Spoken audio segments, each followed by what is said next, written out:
the worst offense, and it's also the easiest to deal with. And have you personally spoken with Walls at all on this? I have not, but I presume Mr. Walls knows what he's doing. And a couple of weeks ago, I asked Mr. Walls to issue a retraction and apology for something else he said about me in a debate. That is, he said I wanted to cut veterans benefits, which was also untrue.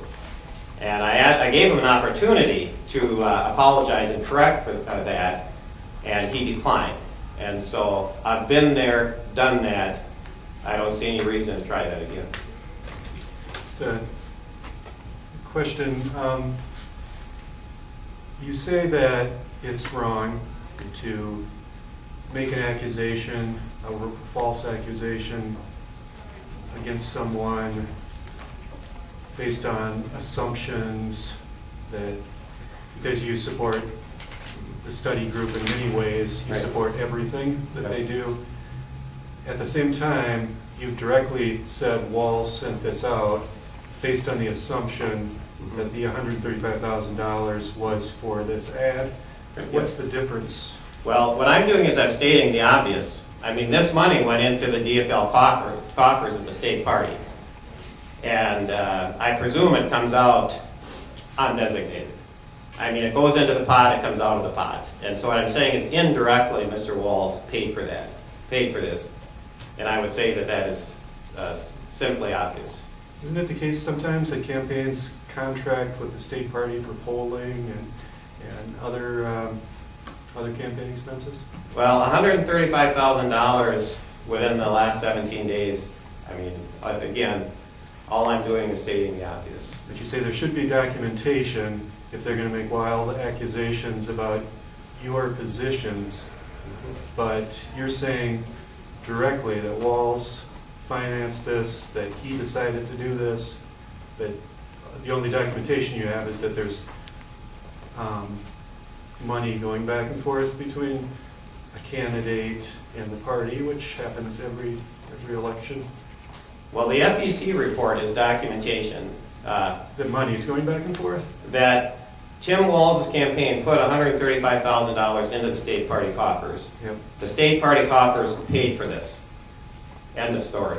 There is no need for any further documentation than that. His money went into the party headquarters treasury, and this was paid for by the party headquarters treasury. And I mean, there isn't any more that needs to be said. And by the way, going back to your premise, the notion that the Walls team is making assumptions. They're not making any assumptions. They know what my position is. They know my position is to protect Social Security and Medicare. They know that. So they're not making any assumptions. They're just blatantly telling a falsehood, and they know it's a falsehood. So this is really the category by itself. Very, I would say, quite unusual. Does any of, do you fund anything outside of your own campaign, like Walls is doing? Like this, I have never seen anything like this before. Now, I know people that support the Ryan plan are criticized for wanting to cut Medicare and Social Security for Medicare. I understand that. But this is very, very different. But the money that Yes. is going into this Yes. this organization, does any of your campaign money go into any other organization other than the Quist? Oh, no, it does not. Congress? No, we're totally self-contained. And, you know, when you're in when you're in the last 2 weeks, 3 weeks of a campaign, you don't transfer your money to somebody else. You just don't do it. Especially when you've got a real race, which is quite obvious here. If they didn't have a race, they wouldn't be putting this out. Okay? If they didn't know they were in trouble, they would not be putting this out. Okay? And if they knew they were in trouble, they wouldn't be transferring their money to the state party to be used for somebody else. And so all I'm doing is connecting the dots, and the connections are, as I say, quite obvious. Paul? Well, this kind of tactic is nothing new for the Waltz campaign. 4 years ago, they put out a last-minute news conference and advertisement saying that an opponent, Brian Davis, supported a 23% tax on hamburgers for everybody. That was a misrepresentation, first of all, of the fair tax to which it referred, and of Brian Davis' position on the fair tax. But it was based on a half-truth, because Davis said the fair tax is something worth considering.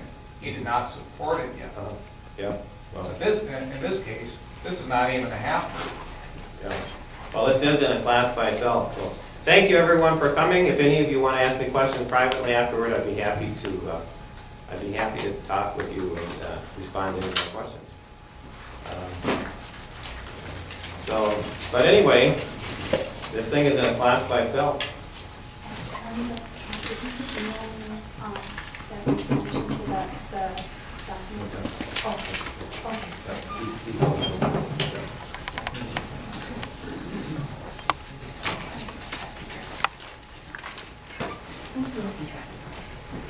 Thank you.